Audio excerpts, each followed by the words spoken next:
Hi, and welcome back to the channel. Today, we will be discussing minimum wage and how much does one need to make to live in the US today.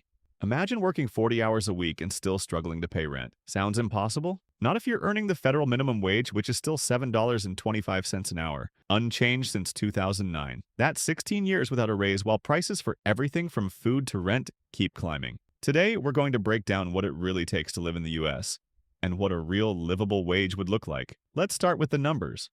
Full-time at $7.25 per hour means about $15,000 a year before taxes. That's below the poverty line for a single parent, let alone a family of four. And this isn't just hypothetical.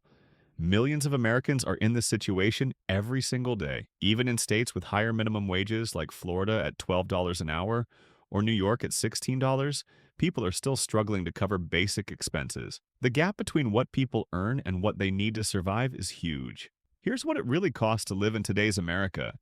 The average rent for a one-bedroom apartment is around $1,500 per month. In cities like San Francisco or New York, that number jumps to $3,000 or more. Now add groceries, $400 to $600 per month for a single adult utilities, $200 to $300. Transportation, $300 to $500. Healthcare, $200 plus. That's already over $3,000 a month just to cover the basics. That works out to about $36,000 per year. And that's just surviving. To live comfortably, most experts say you need $50,000 a year, or around $24 per hour. A livable wage isn't about luxury, it's about stability.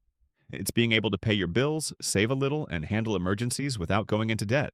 MIT's living wage calculator shows what it costs to live in each state. Examples: Texas, $18 per hour for a single adult California, $22 per hour. New York City, $24 per hour. Compare that to $7.25, and you start to see why so many people are working multiple jobs and still struggling to make ends meet. When wages fall short, the effects ripple across society. Families can't afford childcare. People skip doctor visits. Many are forced to work 2 to 3 jobs just to survive. And the stress and burnout? It's real. It also hurts the economy.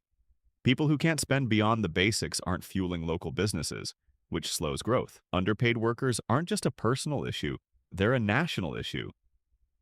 Many economists argue that a fair, livable wage in the US should start at around $20 an hour with regional adjustments. That would give full-time workers a realistic shot at covering expenses, saving for emergencies, and living with dignity.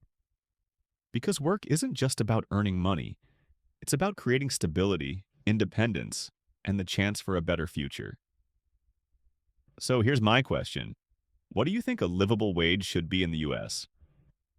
$15 an hour? $20? Even higher? Drop your answer in the comments. I want to hear what you think. And if you learned something new today, hit that like button, subscribe for more discussions about money, work, and life, and share this video with someone who needs to see it. Let's start talking about real wages, not just minimum wages. See you next week with a new video.